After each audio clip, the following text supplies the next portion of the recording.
chaos. And I got bold just because, you know what, it's July. Let's just get a little bit crazy. But who do you have as the fourth team? So I'm 100% with you. I could have gone 100 different directions with this next chunk of the list. For the record, this 4 spot, I have it marked in my notes. This is the spot that I think the team that gets LeBron rises to. You might be right about that. Yeah. Like, if Miami gets LeBron, I'm putting them right up here, in that conversation. If Philly gets LeBron, if Cleveland gets LeBron, I don't even like Cleveland, and I think if they get LeBron, they become this spot. And then certainly, if the Golden State, it just pends to other trades. Like, they would have to make other trades, but they do have their picks. Which, by the way, yeah, go ahead. This is Denver too. Denver and Minnesota to be our number 1 if they get him. It's not going to happen. So it's kind of silly. We don't need to get into a whole tangent on this, but I continue to. What I keep thinking about with LeBron, with Denver, is he has played with teams that can't space from the center position ever since he left Cleveland. Yeah. Like, whether it was Anthony Davis or it was Jackson Hayes and DeAndre Ayton or whatever was filling in for Anthony Davis when he was hurt, LeBron has been contending with rim protection nonstop, and yet he has still been one of the most efficient and high-volume rim finishers in the league. I just imagine with Jokic pulling centers away, LeBron just feasting at the rim.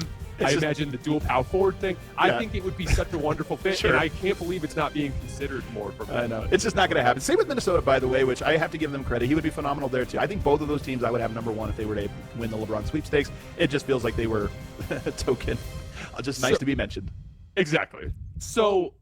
the Golden State piece of it, meaning like if LeBron would go there, they have the pieces to make other moves. Yeah.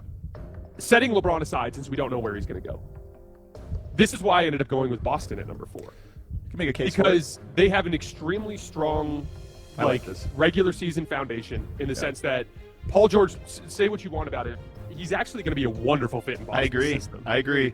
And do I think their playoff ceiling is as high as it would have been if they would have kept Jaylen Brown? No, because I think Jaylen Brown is an underrated playoff player. But they have a boatload of draft picks available. They have a couple of different ways that they could structure salary trades. Like, they could target less expensive players with someone like a Sam Hauser's salary. They could target a max level player with someone like Paul George's salary. They can target a middle salary with someone like Derek White in attaching picks, and they can make a big move. So Boston has the combination of like regular season stability and the ability to make a big move that kind of vaults them into another conversation. And again, I'm not the biggest Mitchell Robinson fan, but I do think he's a massive upgrade over their current backup options behind Nimi Keita. And he's just a big body, which in the playoffs you can sink because you just didn't have a big enough body, which is what happened to him this year. So he checks a box that was unchecked in the playoffs last year. But I'm with you. The regular season formula thing to me is huge, and they just know how to like get games. I think their analytics ball, they're spread out, dribble drive, lots of threes. It's a formula for regular season success, and if things hit right, playoff success. Contender, they're in the same tier of all these other teams, which is if you're asking me, do you think they're going to win it next year? I say no, I don't. But you have to have somebody penciled in there and somebody that can make this sort of leap. And I actually love that you went bold. I had them number 7, but I'll be honest, 4, 5, 6, 7, 8 to me are all like they're just tied. All right, go to your next one because I don't want to share mine until it gets there because it's a bit of a surprise. Okay, all right. Well, now I'm excited.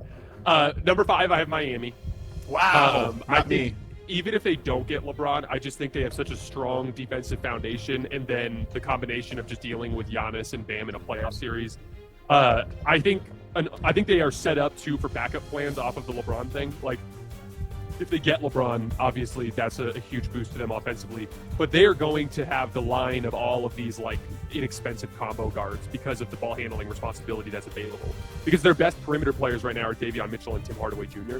So like there's a good chance that you could see a DeMar DeRozan going there.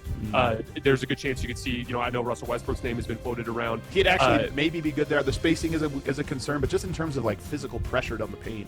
It'd be a double down on what they do. You know what I mean? Like their spacing's going to be crap anyway, so why not just have 7 people banging on the door, so to speak. But like I went with Miami here because I think that they just have a strong defensive foundation and a roster that's built for playoff success. But I want to be 100% clear. I agree with you. Like you could argue anybody in this 4th or 8 range could be listed in a variety of different ways. Yeah. Miami I is a lower on. I had them, I think, what do I have them 9th here? And I do feel bad about having them this low.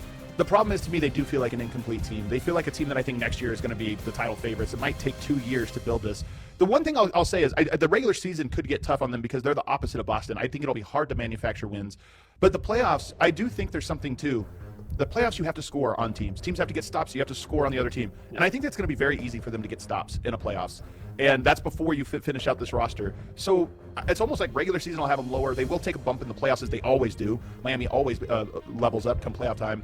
But I still think that this is a team that I'm not quite sure I believe that they can like get the points needed to beat the best teams as currently constructed. I'm super excited to see what Eric Spoelstra's offensive system looks like with these guys, because he has literally been it's like one of those weird chef shows where they lay out a bunch of weird ingredients and you're supposed to make something like exactly. But he's like, if there was a guy that I think could figure it out, it would be a guy like him. I'll be really curious. I think you're going to see an insane like transition based attack. I definitely think they're going to be a big defensive transition team. Yep, I agree with that. Number 6 for me is Philly. Wow, I love how different we are. This is so good. This is purely a talent. This is purely a talent piece of this. I think the fit is super clunky with Philly, and I think we'll actually talk more about this later when we talk about like players making adjustments. So I won't get into too much detail here with Jaylen Brown.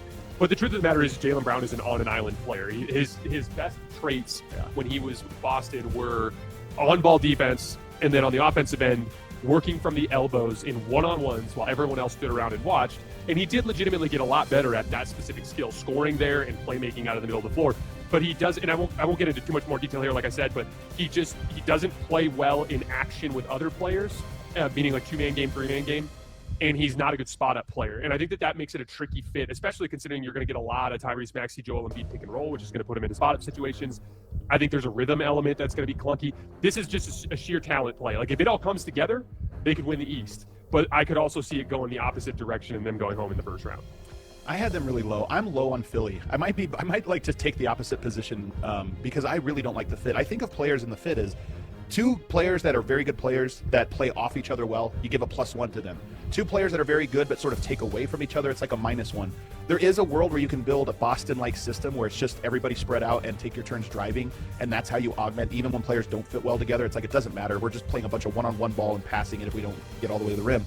Maybe that's what Nick Nurse puts together there, but the Embiid piece of that I think makes it complicated because I don't know if he has a role in that offense outside of being in the corner and spotting up.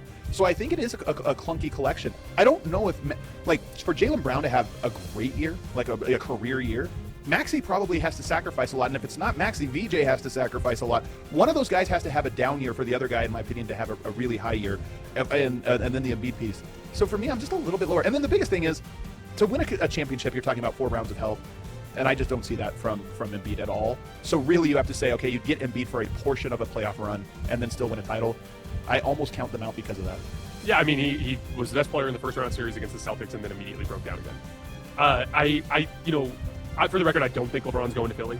But Cowherd said this on our show that we did on Sunday, and I thought it was an interesting point, which I agree with, is like they're a team that could